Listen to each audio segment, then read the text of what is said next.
Bismillahirrahmanirrahim. Assalamualaikum warahmatullahi wabarakatuh. Alhamdulillahi rabbil alamin. Pada hari ini kita bisa berjumpa kembali dalam perkuliahan studi Islam Indonesia dengan saya Ahmad Rijalul Umami. Pada kesempatan ini kita akan melanjutkan pembahasan kita, yaitu masih terkait peran ulama abad ke-13 sampai ke-19 Masehi dalam gerakan nasionalisme Indonesia. Pada kesempatan ini kita akan membahas tokoh yang bernama Muhammad Yusuf, Ahmad Khatib, dan Nawawi Al-Bantan.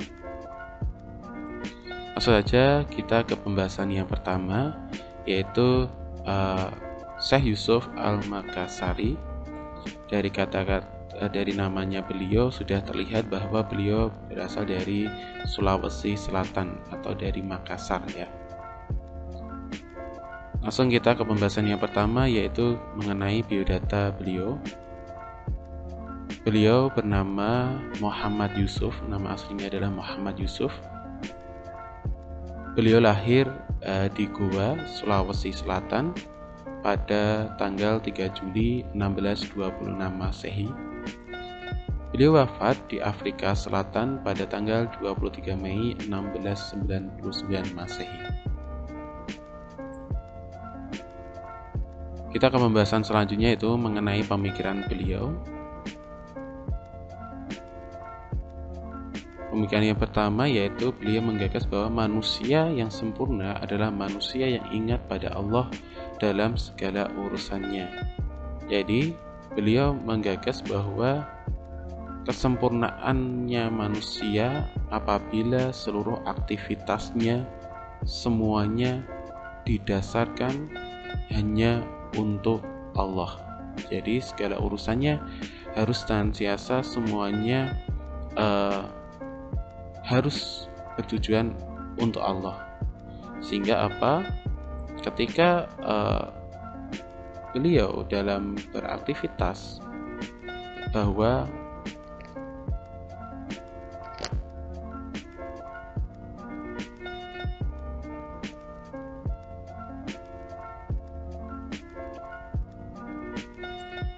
ya, kita lanjutkan ke pembahasan selanjutnya, yaitu mengenai pemikiran beliau. Beliau menggagas bahwa manusia yang sempurna adalah manusia yang ingat pada Allah dalam segala urusannya. Jadi bisa kita ambil pembelajaran dari pemikiran beliau bahwa manusia akan bisa mencapai kesempurnaan pada dirinya apabila manusia tersebut dalam menjalankan seluruh aktivitasnya didasarkan hanya untuk Allah ya. Sehingga apa yang dia lakukan semuanya semata-mata karena perintah Allah dan menjauhi larangan Allah. Yang selanjutnya, Allah selalu hidup dalam setiap makhluknya. Jadi di sini sifat kekekalan Allah, sifat maha hidupnya Allah, Syekh Yusuf Al-Makassari ini dia mempunyai keyakinan bahwa dalam setiap makhluk itu Allah ada di situ ya. Jadi ada nilai ketuhanan dalam setiap makhluk yang diciptakan oleh Allah. Kita lanjutkan ke peran beliau.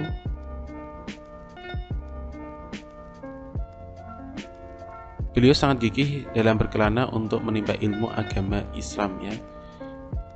Sehingga beliau dalam menimba ilmu agama Islam, dia harus hijrah dari tempat ke tempat ya untuk mendapatkan ilmu agama. Beliau singgah di Banten, di Aceh, dan di Mekah untuk menimba ilmu agama. Selain menjadi ulama, beliau juga mempunyai rasa nasionalisme yang tinggi, yang mana beliau tidak mendukung adanya kolonialisme yang digerakkan oleh Belanda. Jadi beliau memimpin pemberontakan gerilyawan melawan VOC Belanda. Jadi Syekh Yusuf ini selain ulama juga sosok pejuang ya, yang bergerak bersama Sultan Ageng Tirtayasa. Ketika itu terjadi perlawanan senjata antara Sultan Ageng dengan Sultan Haji dan Belanda. Syekh Yusuf yang sudah bersahabat lama dengan Sultan Ageng, tentu ia berada di pihaknya Sultan ya. Namun dalam gencatan senjata tersebut, Kesultanan Banten akhirnya menyerahkan diri setelah Sultan Ageng tertangkap Belanda. Meskipun Syekh Yusuf bergerilya dengan 5.000 pasukan ke daerah Jawa Barat, akhirnya beliau tertangkap oleh Belanda dikarenakan putrinya beliau yang bernama Asma ditangkap oleh Belanda, sehingga setelah itu beliau ditahan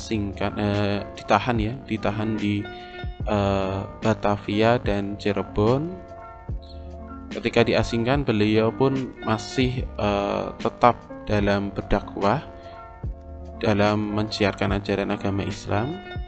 Karena peranan beliau yang sangat luar biasa, Belanda mengasingkan Syekh Yusuf ini ke Sri Lanka.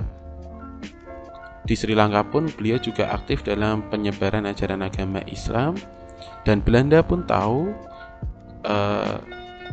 peranan beliau di sana, dan Belanda mengasingkan lagi Syekh Yusuf ke Afrika Selatan.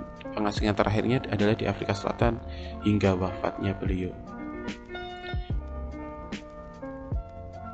Istiqomah yang selanjutnya adalah peranan beliau istiqomah dalam berdakwah ketika diasingkan di Sri Lanka dan Afrika Selatan. Ya, seperti yang sudah saya sampaikan sebelumnya, bahwa beliau dalam situasi kondisi apapun, beliau sangat gigih ya dalam menyebarkan ajaran agama Islam. Yang selanjutnya, beliau produktif dalam menulis buku dalam bidang tasawuf dalam berbagai bahasa, yakni Bugis, Arab, dan Jawa. Selanjutnya, beliau ketika di Afrika Selatan, beliau melawan dengan namanya sistem apartheid, yang mana apartheid ini pernah menjadi sistem di Afrika Selatan, dan Syekh Yusuf ini sangatlah menolaknya. Apartheid itu apa? Yaitu sistem yang membedakan antara ras, warna kulit, dan agama, dan beliau sangat menentang sekali sistem tersebut. Sehingga karena perlawanan beliau terkait sistem itu, beliau mendapatkan gelar putra terbaik oleh putra terbaik Afrika ya, oleh mantan Presiden Nelson Mandela. Dan beliau juga mendapatkan gelar sebagai pahlawan Indonesia karena beliau bergerak dalam merontak ya, melawan VOC Belanda. Itu saja terkait Syekh Yusuf Al-Makassari. Kita bisa ambil pembelajaran dari beliau. Beliau sangat luar biasa, diasingkan di negara yang jauh di sana, tetapi beliau masih mau menyebarkan ajaran agama Islam.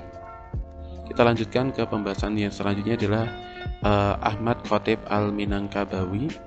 Dari namanya sudah ada Al-Minangkabawi, itu berarti menunjukkan bahwa beliau adalah dari Minangkabau, Sumatera Barat. Kita ke pembahasan yang pertama, yaitu biodata beliau. Nama lengkapnya adalah Ahmad Khotib. Beliau lahir di Koto Sumatera Barat pada tanggal 26 Juni 1860 Masehi.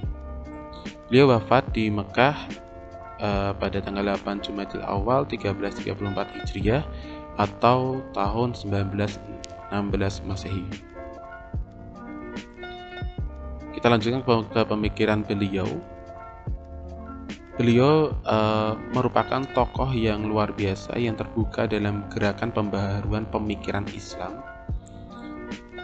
Jadi beliau ketika menerapkan sistem pendidikan kepada muridnya itu sudah menerapkan yang namanya merdeka belajar.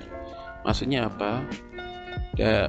Beliau dalam mengajarkan ke murid-muridnya itu meminta murid-muridnya tidak untuk selalu sesuai dengan apa yang Ahmad Khatib sampaikan. Jadi murid-muridnya dibebaskan untuk mempelajari berbagai tokoh Muslim agar untuk mendapatkan pemahaman yang memang sesuai dengan apa yang dia pahami, sehingga tidak heran banyak murid beliau yang berbeda arah dengan beliau. Selanjutnya yaitu menolak sufisme yang bersifat berlebihan jauh dari kenyataan. Beliau sangat menolak sekali yang mana sufisme yang berlebihan. Sufisme yang berlebihan di sini yang tidak seimbang antara duniawi dan ukhrawi ya. Jadi sufisme yang beliau tolak adalah sufisme yang mana lebih fokus pada kehidupan akhirat tanpa memperhatikan kehidupan di dunianya. Yang selanjutnya yaitu beliau mendukung sufisme Puritan. Sufisme Puritan di sini adalah pemurnian ajaran agama Islam dari pengaruh tradisi-tradisi yang ada ya. Selanjutnya beliau menentang tradisi matrilineal yang disejajarkan dengan hukum agama. Tradisi matrilineal ini adalah yang mana dalam tradisi di Minangkabau dalam pewarisan itu didasarkan dari keturunan jalur ibu ya. Dan di sini disejajarkan dengan hukum agama yang ada. Sehingga karena memang dalam agama Islam itu dalam pewarisan pembagian waris itu didasarkan dari jalur keturunan bapak, bukan dari jalur keturunan ibu. Jadi beliau sangat menentang dengan tradisi ini. Itu adalah pemikiran dari beliau. Kita lanjutkan ke peranan beliau. Beliau sangat luar biasa mencetak murid yang menjadi ulama besar di Nusantara seperti Kiai Haji Ahmad Dahlan dan Kiai Haji Hasyim Asy'ari. Beliau produktif membuat kitab-kitab yang berbahasa Arab dan Melayu dan menjadi imam besar Masjidil Haram juga. Itu merupakan Ahmad Khatib Al-Minangkabawi. Kita lanjutkan ke Syekh Nawawi Al-Bantani. Dari Bantani ini bisa memperlihatkan bahwa beliau adalah dari Banten, Jawa Barat. Kita langsung ke biodata beliau. Nama aslinya adalah Muhammad Nawawi.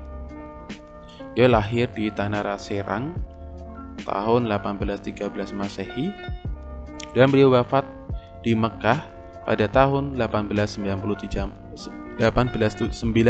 Masehi. Itu merupakan biodata singkat dari beliau. Kita langsung ke pemikirannya beliau. Beliau menggagas bahwa alam diciptakan Allah dengan teratur bertujuan untuk keagamaan maupun keduniaan. Maksudnya apa? Keagamaan di sini. Jadi Allah ini menciptakan alam ini sangat luar biasa keteraturannya. Ini untuk memperlihatkan kepada makhluknya atas kekuasaan Allah ya. Dan juga dalam aspek keduniawian di sini beliau menggagas bahwa alam ini diciptakan untuk dipelajari agar apa? Agar manusia dapat memanfaatkan alam ini untuk kelangsungan hidupnya di dunia.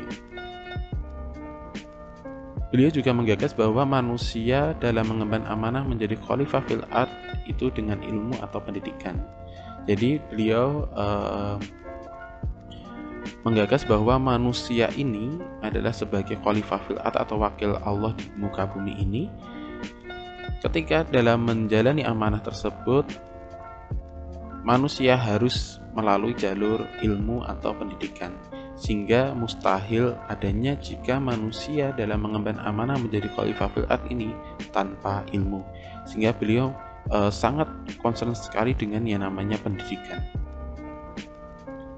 Orang Islam harus mempunyai semangat dalam mengusir penjajah kolonialisme agar memudahkan dalam mengamalkan ilmu agama.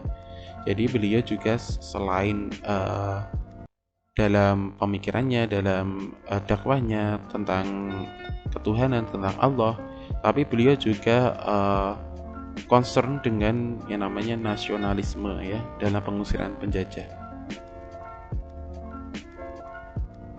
Kita lanjutkan ke peran beliau. Beliau berperan memberikan pendidikan agama dan pendidikan nasionalisme untuk murid-muridnya. Ya, tadi sudah saya jelaskan. Dan selanjutnya menggelorakan perjuangan melawan kolonialisme Belanda. Jadi beliau meskipun dia tidak secara fisik ikut berperang dalam melawan kolonial Belanda, tetapi beliau menggelorakan perjuangan tersebut ketika dakwah, ketika dengan murid-muridnya untuk melawan kolonialisme Belanda. Dan tidak heran banyak muridnya pun yang ikut serta dalam melawan kolonialisme Belanda. Beliau juga produktif dalam menulis kitab-kitab keislaman, mulai dari tafsir, fikih, usuluddin, ilmu tauhid, tasawuf, sejarah Islam, tata bahasa Arab, hadis, dan akhlak.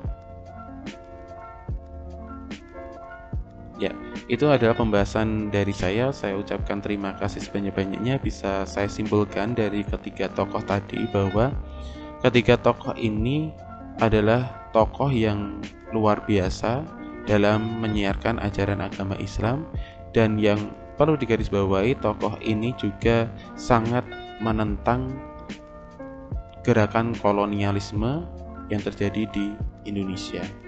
Sehingga berkat beliau pun Indonesia bisa merdeka sampai sekarang. Saya ucapkan terima kasih atas perhatian dan waktunya. Minta maaf jika ada hal yang kurang berkenan atau ada hal-hal yang kurang tepat. Dan sampai jumpa minggu selanjutnya. Saya akhiri. Billahi taufiq wal hidayah. Wassalamualaikum warahmatullahi wabarakatuh.